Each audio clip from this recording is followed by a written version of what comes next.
I'm going to mention two names. And before you go off, I'm going to mention two things about them. So one guy, Keon Saab, he's taking Terrion Arnold's number. So he's going to be number 3. And then Domani Jackson, the cornerback that's transferring in from USC, who's taking Kool-Aid's number. Now, I want to know, did you see those two during practice? I did. How are they looking? Keon Saab is the real deal. The one question we have to ask ourselves, though, does he remain at safety or do you move him to corner? Because if you move him to corner, this opens Tony Mitchell at safety. If you keep him at safety, this allows one of your young guys to get the other corner if Bill Hurley can't hold it. So the Keon Saab piece is going to be very interesting because he can play a little bit of everywhere. Domani Jackson is taller than what I thought he was, and he's a bit thicker than what I thought he was. People go back and they look at USC and they say, well, USC's defense was trash. That was not Domani Jackson. That was Alex Grinch doing his best Pete Golding impersonation. That was not Domani Jackson. Domani can actually play. Yeah. So now that he's at Alabama with real cornerback coaches like Coach Molenquist and Coach Hitzler, now we're about to see what Domani's really about here. All right, both of those guys, Peyton Woodyard, that guy is going to be a star. He is.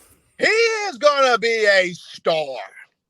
He's going to be a what, Steven? He is going to be a star. I like him. Xavier Mincy. Xavier Mincy is bigger, physical Trayvon Diggs.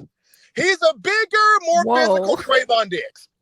Someone get KD some of that Bama iced tea and fix him a plate. I'm interested in seeing how it all comes together on game day. I'm just saying, like he got the music banging in here. The players are running around crazy. I'm sitting here like, Nick Saban ain't the coach no more. It's like I almost got ghetto for a moment in there. You should have. Literally, I had to compose myself for like 5 whole seconds. I walked in here, I'm back at Unc's cookout. Like I had to compose myself. Like, oh. You gotta show them how you get down, Steven. I was like, I had to do the that, that. I had to catch myself in mid-stride. Like, Steven, pull it back. Pull it back. Look, these guys are having fun, man. Dan, that's the point. They're having fun out here. They're being coached up. They're being taught up, but they're having fun at the same time. The one thing I got from Coach Wommack before I left out of there, he talked about it. There's not that much of a learning curve between the 3-4 and the 4-2-5. It's not much at all. Right. It's not that much of a different transition.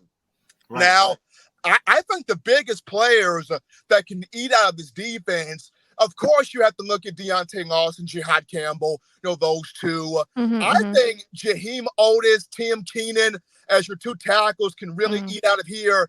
But when you look at the guys coming off the edge, Keon Keeley can eat out of this.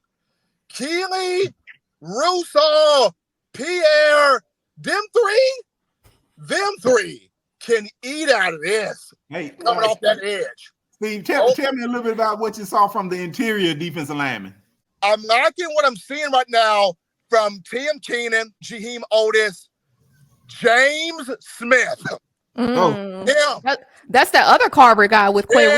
Him as the bandit tackle.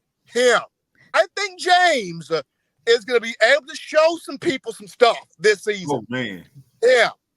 Him and Damon Payne are going to be able to show some people some stuff this season. If you all want to be loved.